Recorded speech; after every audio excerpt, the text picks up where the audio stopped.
আপনি ইটালিতে বসবাসরত অবস্থায় আপনার যেহেতু সবগুলো পাসপোর্ট উপস্থাপন করতে হবে, সেই কারণে এমন ঘটনা আপনার জীবনে ঘটতে পারে যে যদি কোনো কারণে আপনার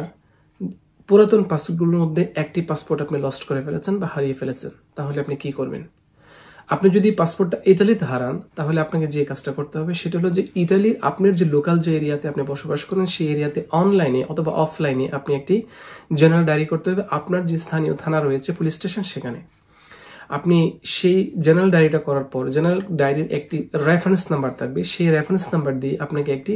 ডিক্লারেশন দিতে হবে। অর্থাৎ আপনাকে একটি অ্যাফিডেভিট বা ডিক্লারেশন দিতে হবে। ডিক্লারেশন দিয়ে বলতে হবে যে আমি অমুক এইভাবে ইটালিতে বসবাসরত অবস্থায়, ও আপনার সেই সাথে আপনার ভিসার যে অবস্থানটা রয়েছে সেটাও ডিক্লারেশনে উল্লেখ করতে হবে। আপনি যখন ডিক্লারেশনটা তৈরি করবেন, তৈরি করে এই পূর্ণাঙ্গ ডিক্লারেশনটা বাংলাদেশের যে হাই কমিশন রয়েছে সেখান থেকে আপনি বাংলাদেশের যে জুডিশিয়াল স্ট্যাম্প রয়েছে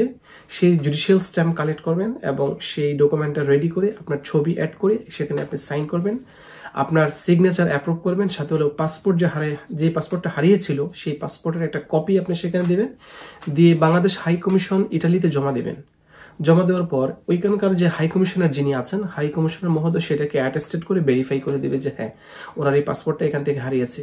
তারপরে হলো আপনি যে নতুন পাসপোর্টটা ব্যবহার করছেন সেই পাসপোর্টের রেফারেন্স নাম্বার সহ সেটা এখানে উল্লেখ করা থাকবে।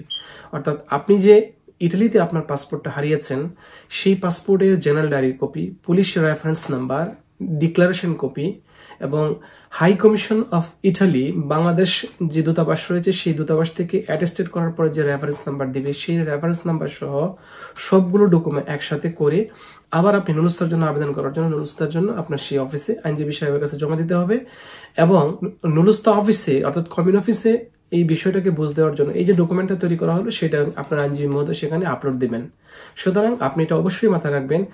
আপনি যদি ইটালিতে কোনো ডকুমেন্ট লস্ট করেন তাহলে আপনাকে এই প্রক্রিয়াটা অবশ্যই মেনটেন করতে হবে। একইভাবে আপনি একজন ইটালির নাগরিক অথবা আপনি একজন ইটালির পার্মানেন্ট রেসিডেন্ট কার্ড হোল্ডার অথবা টিআরসি হোল্ডার, আপনি যে অবস্থায় থাকেন না কেন, আপনি যদি কোনো কারণে আপনার পাসপোর্ট পুরাতন যে পাসপোর্টগুলো রয়েছে সেই পাসপোর্টগুলোর মধ্যে একটি পাসপোর্ট যদি আপনি ইটালির যে টেরিটরি রয়েছে অর্থাৎ ইটালির যে বাউন্ডারি রয়েছে তার বাইরে, অর্থাৎ কোনো কারণে আপনি বাংলাদেশে এই পাসপোর্টটা হারিয়েছেন,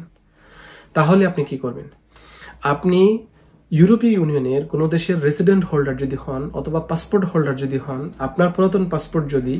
রেসিডেন্ট কার্ড বলবৎ থাকা অবস্থায় বাংলাদেশে যদি হারিয়ে যায়, তাহলে আপনি যে কাজটা করবেন সেটা হলো যে আপনি আপনার যে লোকাল থানা রয়েছে সেই থানায়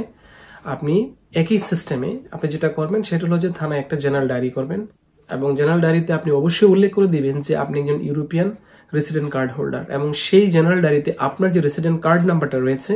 সেই কার্ড নাম্বার উল্লেখ থাকবে, অথবা আপনি যদি টিআরসি হোল্ডার হন তাহলে সেই টিআরসি নাম্বারটা উল্লেখ থাকবে, অথবা আপনি যদি পাসপোর্ট হোল্ডার হন তাহলে কিন্তু আপনার পাসপোর্ট নাম্বারটাও সেই জেনারেল ডায়েরিতে উল্লেখ থাকতে হবে। আপনি প্রথমে একটা জেনারেল ডায়েরি করবেন, জেনারেল ডায়েরি করার পরে আপনি একটা ডিক্লারেশন দিবেন, আপনি সেলফ ডিক্লারেশন দিবেন যে আমি অমুক, আপনার যে বর্ণনাগুলো আমি বলেছি প্রত্যেকটা বিষয়ে উল্লেখ করে আপনি বলবেন যে আমি এভাবে বাংলাদেশে আসার পরে আমি এখানে আমার এই পুরাতন পাসপোর্টটি হারিয়ে ফেলেছি, সেই মর্মে আপনি একটা ডিক্লারেশন দিবেন এবং আপনার যে বর্তমান যে স্ট্যাটাস রয়েছে সেই ভিসা স্ট্যাটাসের বর্ণনা এই ডিক্লারেশন দিবেন। দেওয়ার পর এই ডিক্লারেশন কপিটা আপনি বাংলাদেশের আইন মন্ত্রণালয় থেকে অনুমোদনপ্রাপ্ত একজন নোটারিয়ান দ্বারা এটাকে নোটারি করবেন। নোটারি করার পরে এই কপিটা আপনার কনসুলার যে সেকশন রয়েছে, বাংলাদেশের পররাষ্ট্র মন্ত্রণালয়ে যে কনসুলার সেকশন রয়েছে সেই কনসুলার সেকশনে জমা দিবেন। যদি কনসুলার সেকশন সেটাকে অ্যাপ্রুভ করে তাহলে আপনার জন্য ভালো, ইনকেস যদি কোনো কারণে সেটা অ্যাপ্রুভ না করে তাহলে শুধুমাত্র নোটারিয়ান সার্টিফিকেট বা নোটারিয়ান ভেরিফিকেশন করে এই ডকুমেন্টটা আপনার কাছে রাখতে হবে এবং সেম ডকুমেন্টটাই আপনি কিন্তু আবার ইটালিতে নিয়ে আসতে হবে। তাহলে জেনারেল ডায়েরির কপি যেটা আপনি আপনার লোকাল থানায় করেছিলেন সেটাকে ইংলিশে ট্রান্সলেট করবেন, করে ইটালিয়ান ভাষায় ট্রান্সলেট করবেন, করে নোটারি ভেরিফাই করবেন। একই সাথে যে ডিক্লারেশনটা আপনি ইংলিশে দিয়েছেন সেই ডিক্লারেশন কপিটা, কোনো কোনো ক্ষেত্রে কিন্তু সেই ডিক্লারেশন কপিটা ইটালিয়ান ভাষায় ইটালিয়ান ল্যাঙ্গুয়েজে ট্রান্সলেট করে আপনার একটা নোটারি করে নোটারিয়ান সার্টিফিকেট নিয়ে পুরো ফাইলটাই আপনি আবার এসে ইটালিতে আপনার যে আইনজীবী মহোদয় রয়েছেন তার কাছে জমা দিতে হবে আপনার কমিউনে জমা দেওয়ার জন্য। এই দুইটা প্রক্রিয়া, অর্থাৎ আপনি যদি বাংলাদেশে আপনার পাসপোর্টটা হারিয়ে যায় তাহলে আপনি যে প্রক্রিয়া অবলম্বন করবেন, আর আপনার পাসপোর্টটা যদি ইটালিতে হারায় তাহলে আপনি কোন প্রক্রিয়া অবলম্বন করবেন, এই দুইটা প্রক্রিয়াই কিন্তু আপনার নলেজে থাকতে হবে যে একজন নুলুস্তার আবেদনকারী যিনি তার পরিবারের সদস্যদের জন্য